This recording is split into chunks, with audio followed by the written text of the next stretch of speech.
the way that archival education has been developed over the years. Well, as a problem solver, what do you see as a solution?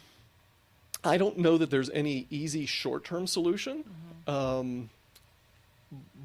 I think that the archival profession needs to take back archival education. I think we've offshored it. We made the decision 30 years ago or however long it was. We made the decision to contract that out to library and information science schools. And then we complain that archivists being created by information science schools aren't fully trained to be archivists. So then we add more requirements onto them, or we try to differentiate how good you are by saying you need a certification for this job. I think what SAA needs to do, if it really is going to be an influence in the archival profession, is own the fact that it is the only organization of national repute who can be the equivalent of ALA, and say that if you're going to have an archives track program at your information science school, we need to certify it, so that we know that if your archives track students are coming out, they have the skills they need in order to be an archivist. And then that way, the one benchmark that somebody has to go through, or hoop that somebody has to go through, is the master's degree at that information science school. And so you would imagine then that track, that anybody who graduated from such a program would also be required to have a certain amount of time during which they've done archival work, so that they would be able to prove that experience. I think that should be part of it, which is just as I did coming through the history field, I had to do a practicum as part of my master's degree. I had a semester where I worked on a project at the special collection from beginning to end to show that I understood the concepts, theory, and practices of the archives profession. And so I think it's incumbent upon SAA to take leadership in this area and to actually collaborate with ALA, which is going to be hard because the communication between those two organizations is not good. But SAA needs to own the fact that they are the national organization for archivists, and they need to start certifying the tracks for archives at library schools. Oh, is there a model in another country, like Australia or I'm not sure about that, Canada? actually. I've never looked into that. Yeah. The way that the archival profession is in the United States is almost federalist in the federalism nature of the archival profession. In most countries, the National Archives itself of that country is really the standard bearer for archival practices and procedures in that particular country. And in the United States, the National Archives is not. Different institutions formulate their own policies and procedures, and we rely on kind of best practices, and we rely on volunteer labor, really great archivists who volunteer their labor to participate in working groups under the umbrella of SAA to come up with the DAX principles, for example. But these are volunteers. It's not the National Archives creating those standards that American archivists should follow. It's volunteers under the aegis of SAA doing it. And so I think a lot closer coordination between the flag bearer institution of the United States, which is the National Archives, and the National Archival Professional Organization. They should both step up to the plate and work closely together to solve the problem of archival qualifications. One way that I would like to strengthen that solution is to get rid of some of the other national archival associations, meaning NAGARA. It breaks my heart because I'm a government archivist. I've only worked in government archives. I've worked with non-governmental records sometimes, but only in government.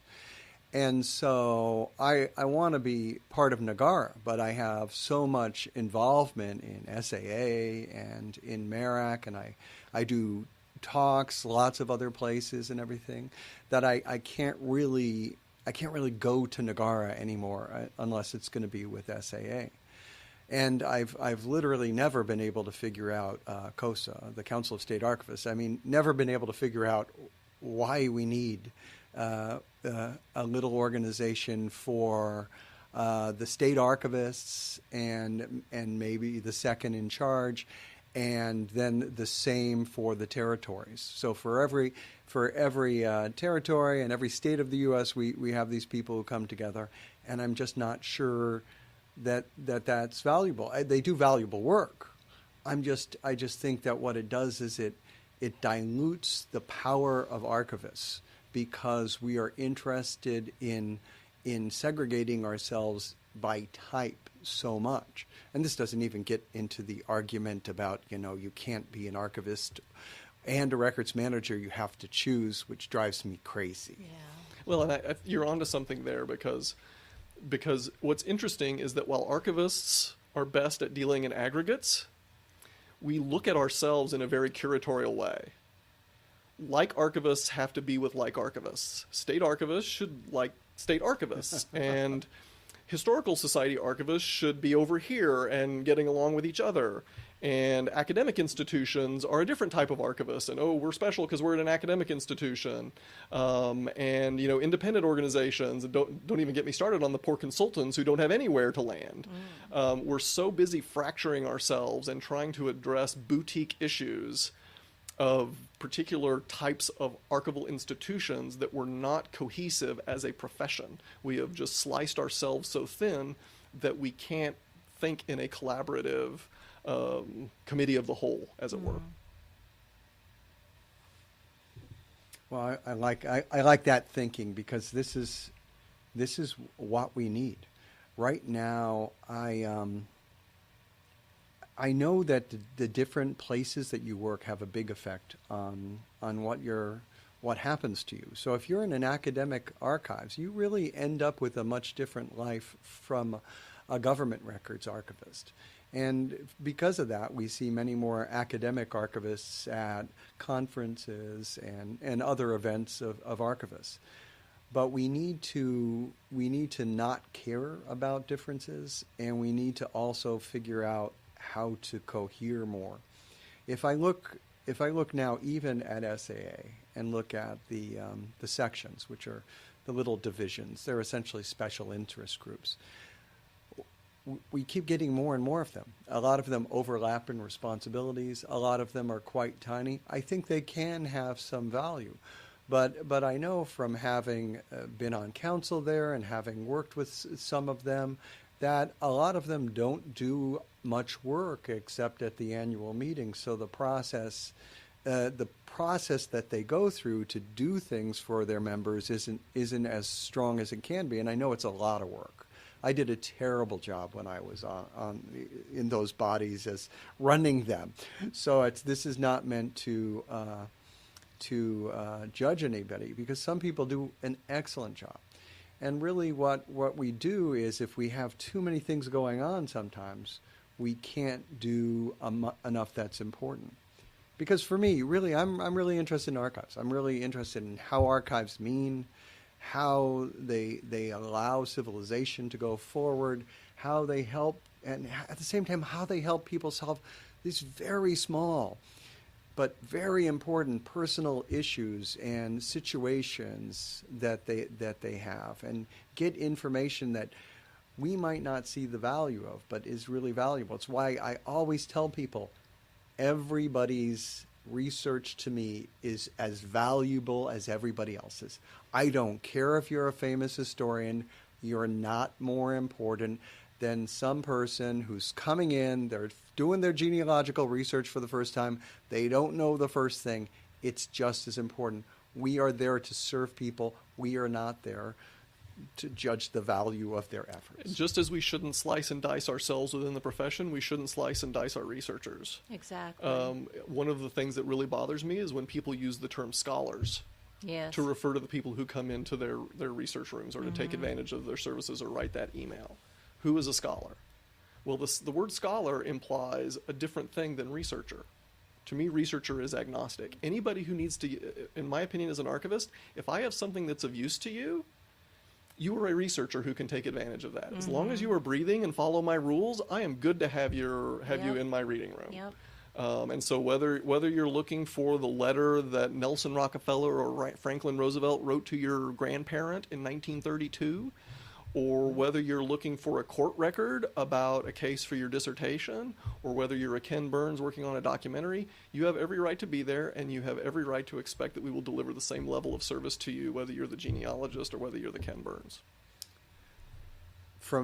here's what my life is like sometimes. I get questions from people, and they've tracked down parts of their family or these stories about crimes or civil disputes, and they have this very specific information, and they can identify the case for me, and then of course I can't find it.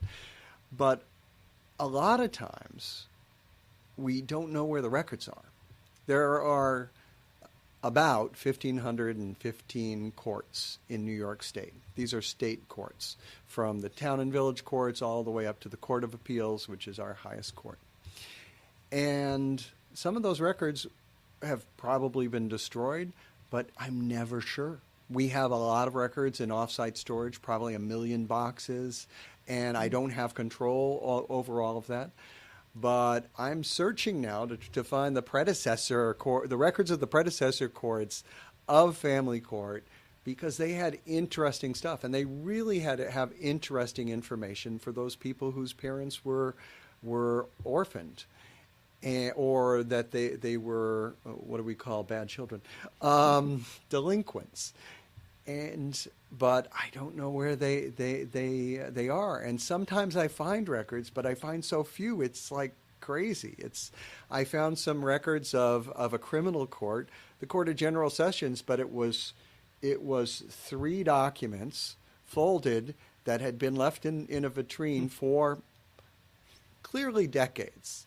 Not normal practice. So I picked them up and I just took them over on that day, along with some giant British parchment with multiple pages, sewn together with ribbon. And I'm here like, how is this a fond? How is this a body of archives? Where's the rest of it? What happened to it? And I keep struggling to find it. And I have few successes, even though we are buried in records and buried in archival records. The great thing about researchers, though, is that if they just want you to care, and even though you've come up empty in your search, the fact that you've listened to them and are interested and have tried gives them satisfaction that they have received good service from you as an archivist. And it makes them feel better about what it is that you do and the institution that you work at, because you've at least tried, instead of just dismissing it out of hand as, no, there's no way we can ever find that. So you've tried, and sometimes the answer is no, unfortunately, but sometimes the answer is yes, and those yeses are awfully awesome. Yeah. Well, I've only turned away one researcher in 10 years here at FIT. The bragging she does, it's just amazing. Yeah, really. It's hard. She's hard to live with. Oh, yeah. I don't like sweet people. Oh, my. Well, but it's just been a joy to open these archives up to a user population that varies quite a bit within it in terms of what it looks like. And we've had people come as far away as from Asheville, North Carolina, an illustrator who did fashion sketches for Bergdorf Goodman Custom Salon. And to celebrate her 80th birthday, we reunited her with her illustrations. Oh, great. And it was just a delight to experience that. And then, we have our star users as well. But they're all stars at the end of the day. Exactly. And I think it's incumbent upon us to help our institutions evolve with time in our view of how our collections can be used, who our audience is.